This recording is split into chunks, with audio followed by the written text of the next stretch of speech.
नमस्कार दर्शकों, आप जुड़ चुके हैं जेके फैक्ट के साथ और मैं हूं उमेश पनगोत्रा। दर्शकों, गत दिवस पिछले कल उपराज्यपाल मनोज सिन्हा ने पीओजेके विस्थापितों और पीओजेके को लेकर जो कल एक विशेष शिविर में जो पीओजेके विस्थापितों के लिए जिसका शुभारंभ खुद उपराज्यपाल मनोज सिन्हा जी ने किया था, उस दौरान जो बयानात दिए, जैसे कि पीओजेके को हम वापस लेंगे, पीओजेके के बिना अखंड भारत संभव नहीं है, या पीओजेके को लेकर हम अखंड भारत का सपना साकार करेंगे, या फिर यूँ कहें कि पीओजेके विस्थापितों के लिए उन्होंने कुछ राहत देने के लिए ऐलानात भी किए। इस पूरे विषय पर चर्चा के लिए आज हमारे साथ हैं प्रदेश भाजपा के वरिष्ठ नेता और भाजपा शरणार्थी सेल के प्रदेश कन्वीनर अशोक खजूरिया जी। आज हम सीधे उनसे इस पीओजेके विस्थापितों और पीओजेके के इश्यूज़ पर चर्चा करेंगे। तो आज वो हमारे साथ चर्चा में मौजूद हैं। अशोक खजूरिया जी, आपका बहुत बहुत स्वागत। नमस्कार, धन्यवाद उमेश जी। मैं आपका और आपके चैनल जेके फैक्ट का बहुत आभार व्यक्त करता हूं कि आपने पीओजेके विषय को लेके मुझे आमंत्रित किया और ये बात हमारे सभी आपके व्यूअर तक पहुंचे, तो मैं आपका आभार व्यक्त करता हूं। अशोक जी, हम ये जानना चाहेंगे कि कल जैसे उपराज्यपाल मनोज सिन्हा जी ने पीओजेके विस्थापितों के लिए एक स्मृति भवन उनको बनाने के लिए, ज़मीन देने के लिए, उसके निर्माण के लिए जो ऐलान किया। दूसरा, उन्होंने कहा कि जो बड़े एक लॉन्ग पेंडिंग डिमांड थी पीओजेके विस्थापितों की, कि उनकी जो कॉलोनीज़ हैं जहां 1947 में उनको बसाया गया था, वो आज तक पिछले 75 वर्षों से रेगुलराइज नहीं हुई हैं। तो उन विषयों को लेकर उन्होंने जो ऐलान किए हैं, उनके बारे में आप क्या कहते हैं? सबसे पहले तो मैं आभार व्यक्त करता हूं, धन्यवाद देता हूं हमारे उपराज्यपाल मनोज सिन्हा जी को, जिन्होंने एक प्रयास किया, ऐसा प्रयास किया जो कि सराहनीय कदम है। पिछले 75 वर्षों के में पहली बार जो हमारे पीओजेके की कैंप से, और सबसे हमारा सिटी के नज़दीक पहला कैंप जो है भोर कैंप है, और उस कैंप में जो कि 1900 लगभग 50 के दशक में वहाँ पे स्थापित हुआ था, उस कैंप में स्वयं जाकर जनता को प्रदेश की जो भी राज्य की स्कीमें हैं उसके बारे में अवगत करवाया। और बहुत ही सराहनीय 2-3 विषय जैसे आप बता रहे हैं, स्मृति भवन के लिए उन्होंने कहा कि स्मृति भवन, क्योंकि हमारी बहुत लॉन्ग पेंडिंग डिमांड थी कि क्योंकि हमारे जितने भी लोग आए उनका कहीं पे रिकॉर्ड नहीं था, कितने लोग मारे गए, हज़ारों की संख्या में लोगों का कत्लोगार्त हुआ है। तो उनकी स्मृति के लिए इस जम्मू कश्मीर प्रदेश में क्या भारत में कहीं भी कहीं स्मृति भवन नहीं था। तो एक सराहनीय कदम, हम कोटि कोटि उनका धन्यवाद करते हैं। उसके लिए उन्होंने कहा कि हम आपको लैंड एलोकेट करते हैं। इसके साथ ही जो पीओके को हमने वापस लेना है, जो कि पार्लियामेंट का रेजोल्यूशन है, उसमें उन्होंने कहा कि हम इसको लेके अब भारत को अखंड मंगाएंगे। ये हमारा पूर्व से ही हमारा जितना भी पीओजेके विस्थापित समाज है, उनकी ऐसी डिमांड है कि हम अपने उन घरों में जाएं, अपने पूर्वजों की मिट्टी में जाएं, उस मिट्टी को चूमें। वहाँ हमारे धार्मिक स्थल हैं, हम लोग वहाँ पे जाना चाहते हैं। और तीसरा, जो कॉलोनीज़ की बात हुई है, तो ये भी एक बहुत ही सराहनीय कदम सरकार की तरफ से किया गया। हम उसकी पुनः धन्यवाद करते हैं कि जो कॉलोनीज़ हैं जिसमें उस समय लोगों को आए, जब हमारे लोग पलायन करके आए, तो उनको भिन्न भिन्न कैंपों में हर क्षेत्र में पूरे जम्मू में स्कैटर किया गया। यही नहीं, जम्मू के बाहर भी अन्य राज्यों में भी भेजा गया है। तो जहाँ ये लोग रह रहे हैं, जैसे हमारी रेलवे लाइन पटरी है, उस पर रेलवे लाइन पे लोगों को बिठाया गया है, तो आज तक लैंड उनके नाम नहीं है। बहुत सी, जैसे भोर कैंप हो गया, घाड़ीगढ़ हो गया, भटियाल ब्राह्मणा है, गेगिया हैं, ये सब क्षेत्र इसी तरह कठुआ में हैं। तो इनको रेगुलाइज करने की बात की है। ये बहुत बहुत हम उनका आभार व्यक्त करते हैं और बहुत सराहनीय कदम है। अशोक जी, पीओजेके रिफ्यूजी जैसे बख्शीनगर में है, रिहाड़ी में है, ये पहले से 47 से ये कॉलोनीज़ बनी हुई हैं, और पिछले 30 वर्षों से तो मैं आपको देख रहा हूँ, आपकी जैसे पीओजे के विस्थापितों के लिए आप समय समय पर आवाज़ उठाते रहे हैं और जो विभिन्न संगठन हैं वो भी उठाते रहे हैं, लेकिन क्या आज से पहले पिछले कल जब उपराज्यपाल का भोर कैंप में वहाँ चट्ठा में जाना और पीओजे के विस्थापितों के हित में घोषणाएं करना, उनकी लॉन्ग पेंडिंग डिमांड्स को पूरा करना, क्या ऐसा अनुभव पीओजे के विस्थापित समाज के जीवन में इससे पूर्व भी आया था? देखिए, मेरा जहाँ तक मेरा अपना जीवन है, जब से मैंने होश संभाला है, पॉलिटिकल लोग चुनावों में इलेक्शन के लिए वोट मांगने के लिए तो निश्चित तौर से कैंपों में सबका जाना रहता है। बड़े बड़े अधिकारी भी आते हैं, बड़े बड़े जो नेता हैं आते हैं, परंतु एडमिनिस्ट्रेशन की तरफ से, सरकार की तरफ से या राज्यपाल उपराज्यपाल का आना ये पहली बार हुआ है और हमने तो अपने जीवन में पहली बार देखा है। अब पीओजे के विस्थापितों को लेकर जम्मू कश्मीर में अशोक जी राजनीति पिछले 7 दशकों से ही चल रही है। उनके नाम पर कई लोग नेता बने, मिनिस्टर बने, उनके कैडर को लेकर, उनके वोट बैंक को लेकर उन्होंने वोट बैंक का भी इस्तेमाल किया, या उनका एक कह सकते हैं एक चंक है कि कांग्रेस ने जो धोखा पीओजे के विस्थापितों के साथ किया है वो कभी भी भूलने वाला धोखा नहीं है। आप समझिए कि जो हमारे लोग यहाँ से राज्य के बाहर चले गए, उनको पिछले 70 वर्षों से उनके पास डोमिसाइल नहीं था, उनके पास स्टेट सब्जेक्ट नहीं था, उनके साथ धोखा किया गया। इसके साथ ही रिलीफ के नाम पे कांग्रेस ने कुछ नहीं किया। जो प्रारंभ में हम मानते हैं 60 के दशक में जो प्रारंभ में 3,500 रुपया दिया, उसके बाद केवल नारे, झूठे, खोखले और धोखा। हर चुनाव में कहते कि हम आपको ये देने वाले हैं, और लगभग आप मानेंगे कि उसके बाद जब तक अटल जी की सरकार आती तब तक कोई भी कुछ भी सहयोग नहीं किया गया।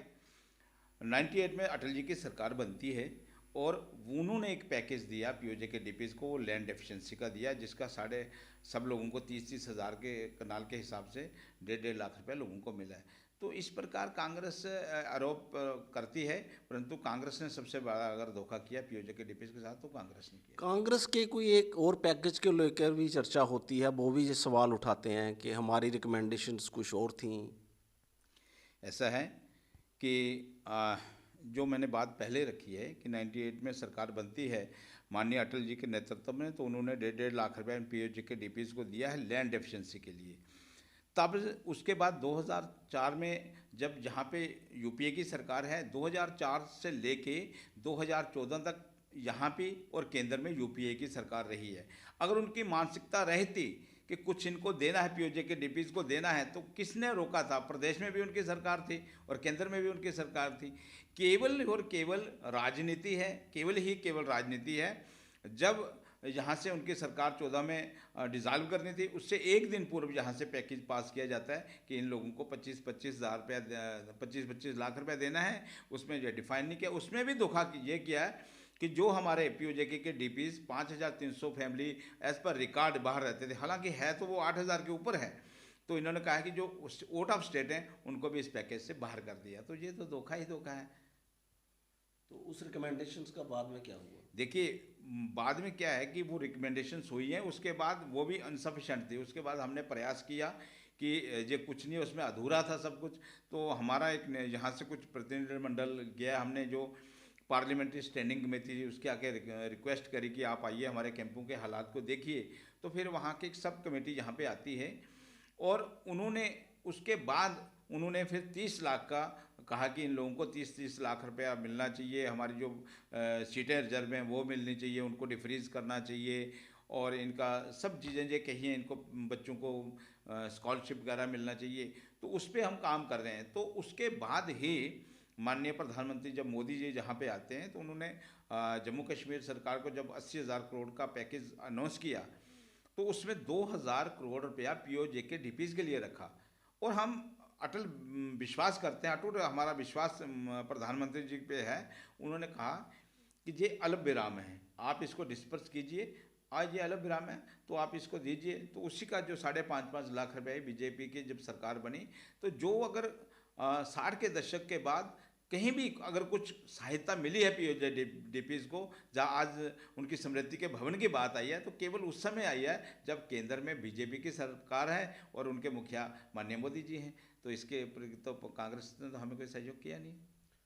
अशोक जी, उपराज्यपाल मनोज सिन्हा जी ने कल एक और महत्वपूर्ण घोषणा की है कि जो पैकेज पीओजे के विस्थापितों के लिए 5.5 लाख रुपए प्रति परिवार दिया जा रहा है, यो उसकी अवधि है, उसकी जो ड्यूरेशन है वो अभी समाप्त होने वाली थी। तो उसकी उन्होंने घोषणा की है कि केंद्र ने ये 2026 तक इसको बढ़ा दिया है।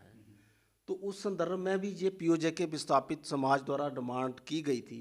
तो अब तक कितने लोग ऐसे हैं जिनको ये बेनिफिट नहीं मिला है, या कितने लोगों को मिल चुका है, और कितने परिवार हैं? देखिए, एक तो बात अब हम समझ सकते हैं कि ये एक बहुत पुराना मामला है और एक लंबा पीरियड हो चुका है। इसमें बहुत से रिकॉर्ड की भी कमी रही है। परिवारों के आगे एक परिवार के 5-6 परिवार हो गए हैं। बहुत लोग ऐसे थे जो निसंतान थे। तो सब इन सब इशू को देखते हुए यहाँ पे जो पैकेज था वो ऐसा था कि 26,319 फैमिली जो जहाँ के लिए रखा था पीओजे के, जो 1947 के हैं, तो फिर 71 और 65 का भी 10,000 के लगभग था। तो लोगों ने प्रयास किया, पिछले लंबे समय से इसकी अवधि समाप्त हो गई थी, तो 2-3 बार एक्सटेंशन मिली है। क्योंकि लंबा पीरियड होने के साथ साथ कुछ डॉक्यूमेंट्स की भी कमी रह गई, क्योंकि बहुत से डॉक्यूमेंट्स खुर्द-बुर्द हो गए हैं, लोगों को भी परेशानी आ रही है, इसलिए लंबा पीरियड होगा। हम ये जो अनाउंसमेंट है कि इसको और समय बढ़ाया गया है, इसकी भी सराहना करते हैं, क्योंकि ये हमारी डिमांड थी कि अगर कुछ समय और मिलता है तो जो फैमिली छूट गई हैं उनको भी कम से कम मिल सके, उनका जो हिस्सा बनता है उनको मिलना चाहिए था, तो वो मिल जाएगा। ये भी एक सराहनीय कदम है। पीओजे के विस्थापित कॉलोनीज जो हैं, और ख़ासकर लखनपुर से लेकर हम कह सकते हैं कि पुंछ तक, और जो बॉर्डर बेल्ट है, यहाँ पर पीओजे के विस्थापित बसे हुए हैं, और अन्य ज़िलों में भी हैं, उधमपुर में भी हैं, हिमाचल प्रदेश में भी हैं।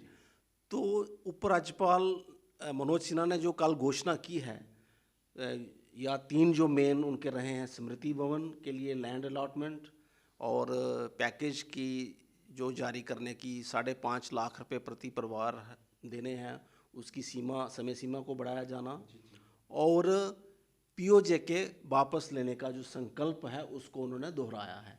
तो इस संदर्भ में इन घोषणाओं के बाद आप पीओजे के विस्थापित समाज के बीच गए होंगे, या आप जो हमारी कॉलोनीज़ हैं उनमें क्या चर्चा है, क्या लोग उनको देखते हैं, कैसा देखते हैं?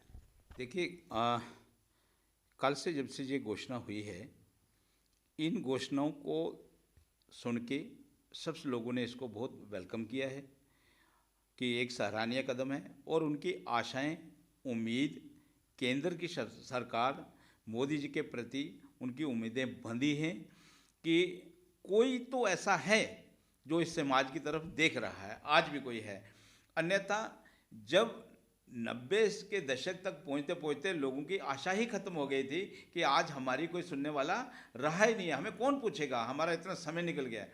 परंतु ये जो 5.5 लाख का मिलना, और स्मृति भवन की बात हुई, चाहे स्मृति भवन की बात है, चाहे कॉलोनी की रिकग्नाइजेशन की है, और इस पैकेज का एक्सटेंशन है, इससे लोगों में बहुत ही उत्साह है। उनका पूरा ये विश्वास है कि उनकी जो भी अन्य मांगे हैं, इसमें और भी हैं, इसमें हम कह सकते हैं कि हमारी सीटें पड़ी हुई हैं, डिफ्रीजिंग के लिए हैं, जहाँ के जम्मू कश्मीर असेंबली में 24 सीट्स हैं, परंतु लोगों की आशा बढ़ गई है, लोगों की उम्मीदें बढ़ी हैं कि निश्चित तौर से हमारा कल्याण होगा, हमारे बच्चों का कल्याण होगा। क्योंकि जिस प्रकार से केंद्र सरकार और जहाँ के माननीय उपराज्यपाल जी ने ये घोषणा की है, उससे लोगों की आशाएं बिल्कुल बढ़ी हैं कि, और वेलकम उनका है कि बहुत ज़्यादा अच्छा काम किया है, कि अगर इस प्रकार का चलता रहेगा तो जो उनकी अन्य मांगे हैं वो भी पूरी होंगी। अशोक जी, आप राजनीतिक डिमांड की बात कर रहे हैं, तो जैसे पीओजे की जो असेंबली के लिए सीट्स डिफ्रीज करने की बात है, जो फ्रीज की गई हैं, तो आजकल तो जम्मू कश्मीर में प्रदेश भाजपा अध्यक्ष भी आपके पीओजे के विस्थापित ही हैं, समाज से आते हैं, वो भी हैं। तो और भी जैसे आपका एक प्रकोष्ठ भी बनाया गया है, तो और क्या आने वाले समय में क्या पीओजे के विस्थापितों का रुख रहेगा, क्या उनकी डिमांड्स रहेंगी, इनको ये जो उपराज्यपाल मनोज सिन्हा जी ने घोषणाएं की हैं, इनको आगे तक कैसे ले जाना, इनको अमली जामा कैसे पहनाया जाना, इसमें समाज की क्या भूमिका रहने वाली है? देखिए, बात ऐसी है कि आपने कहा कि हमारे यहाँ के जो अध्यक्ष हैं पीओजे के समाज से ही हैं। निश्चित तौर से रविंदर जी हमारे पीओजे के डीपी से ही हैं। देखिए, बात ऐसी है कि मैं पहले भी कह चुका हूँ कि यही आशाएं हैं, क्योंकि जहाँ जब भी असेंबली बनती है, जैसे आपने देखा कि जहाँ पर डिलिमिटेशन कमीशन आया था, उन्होंने भी रिकमेंड किया कि इस समाज को कुछ ना कुछ भाग मिलना चाहिए। हमारा बहुत सा भूभाग और हमारे बहुत से लोग, हमारा कैसा कैसा हुआ है, कितना बड़ा अत्याचार हुआ है, ये सब लोगों के जानकारी में है। तो समाज को अगर ये चीज़ें, समाज को एक महरम लगाने की भी बात है कि इसको अगर उनका जो ड्यू शेयर्स है, इनके बच्चों को कहीं रिजर्वेशन मिलती है, प्रोफेशनल कॉलेजों में मिलती है, तो हमारे लोगों का ये मानना है कि जिस प्रकार काम चल रहा है, तो इससे क्या होगा कि समाज की उन्नति होगी और समाज का केंद्र के प्रति और ख़ास करके बीजेपी के प्रति भी समाज का विश्वास बढ़ेगा। ये जो स्मृति भवन की बात आई है, उपराज्यपाल जी ने कहा है, डिविजनल कमिश्नर जम्मू को भी उन्होंने मौके पर ही कहा था कि ये लैंड जल्द अलॉट करेंगे, तो ये कितनी ज़मीन है और कैसा भवन बनेगा, क्या इसकी जानकारी आपके पास है? देखिए, हमारी तो भिन्न भिन्न जितने भी ऑर्गेनाइजेशन, मैं एक बात इसमें धन्यवाद करना चाहता हूँ पीओजे के विस्थापित सेवा समिति का भी, जिन्होंने ये मांग को लेके वहाँ पे, इनका भी एक बहुत बड़ा रोल है। और ये अम्ब्रेला ऑर्गेनाइजेशन है, इन्होंने गत वर्ष भी इन्होंने बहुत बड़ा कार्यक्रम इस समिति की तरफ से किया गया था गांधीनगर में। और सब ऑर्गेनाइजेशनों को, जो हमारी पीओजे के डीपीज की ऑर्गेनाइजेशन है, उसमें हम भी सहयोग करते हैं। सब लोग मिलके इन्होंने कार्यक्रम किया। और इस वर्ष मैंने देखा कि उन कैलेंडर भी निकाला और कई जगह के मुझे उस कैलेंडर को विमोचन करने का मौका भी दिया गया।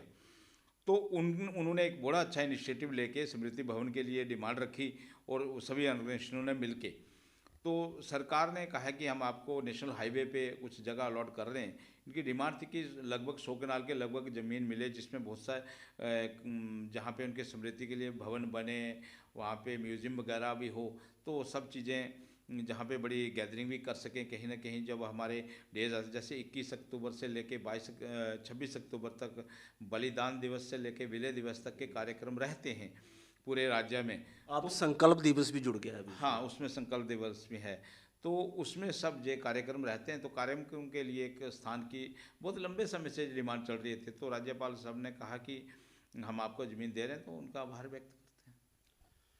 तो ये हमारे साथ आज विशेष चर्चा के लिए थे अशोक खजूरिया जी, बीजेपी शरणार्थी सेल के कन्वीनर हैं प्रदेश के।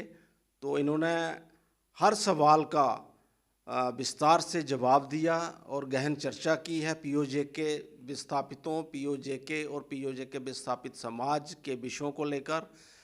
तो आपके समक्ष फिर हाजिर होंगे एक नए साक्षात्कार के साथ या इंटरव्यू के साथ। मुझे दीजिए इजाज़त, बने रहिए जेके फैक्ट के साथ। आपका बहुत बहुत धन्यवाद।